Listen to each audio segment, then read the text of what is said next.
আসসালামু আলাইকুম দর্শক, এমকে নিউজ বিডির পক্ষ থেকে আন্তরিক শুভেচ্ছা অভিনন্দন। দর্শক, এই মুহূর্তে রাজধানীর প্রত্যেকটি সড়ক পথে কিন্তু এই মুহূর্তে বিজয় উৎসবে মেতে উঠেছে সাধারণ শিক্ষার্থী সহ দেশের আফাম ও জনতা।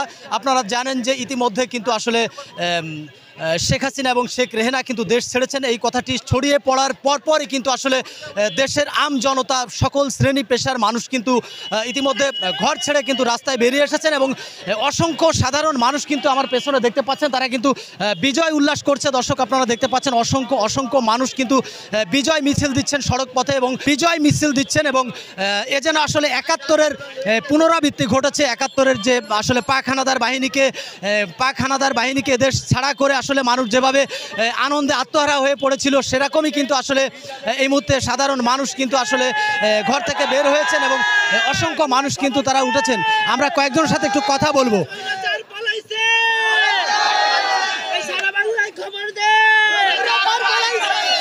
ভাই অনুভূতি কেমন? আলহামদুলিল্লাহ অনুভূতি বলার কিছু নাই। আবার আরেকবার স্বৈরাচার মুক্ত হয়েছে এই বাংলা। আরেকবার জনগণ দেখিয়ে দিয়েছে যে কিভাবে তাদের অধিকার আদায় করে নিতে হয়।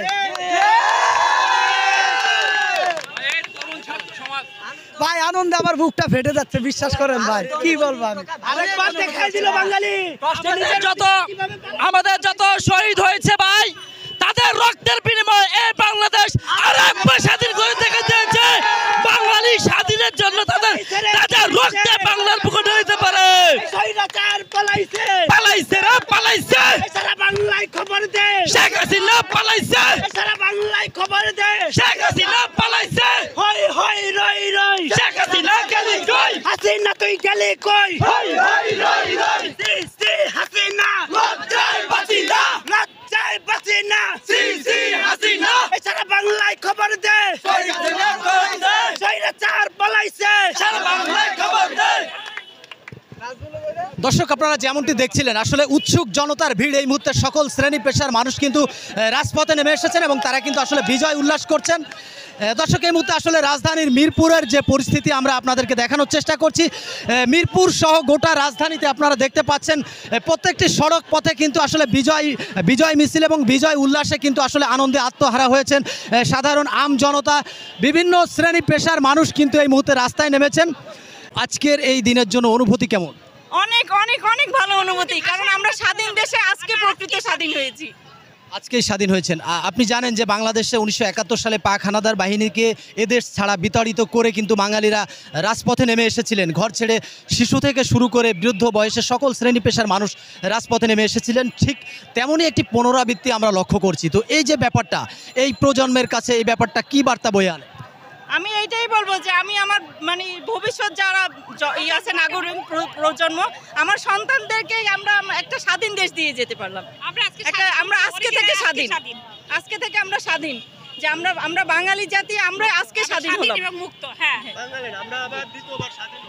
Thank you. তোমার নাম কি বাবা? ওসমান আহমেদ। আজকে তুমি কেন এসেছো এখানে? বিজয় ভালো, আলহামদুলিল্লাহ অনেক ভালো লাগছে। বলো। আলহামদুলিল্লাহ অনেক ভালো লাগছে। কি হতে চাও? কুরআন হাফিজ।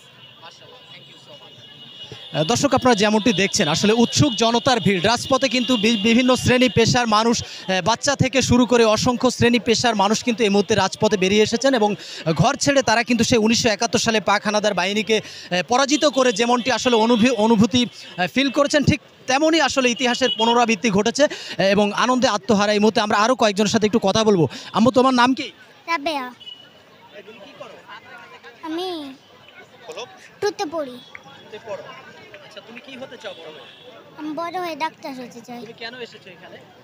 এখানে আনন্দ উপভোগ করতে। দর্শক, এই ছিল সর্বশেষ পরিস্থিতি রাজধানীর মিরপুর থেকে। মোশাররফ করিম, এমকে নিউজ বিডি, ঢাকা।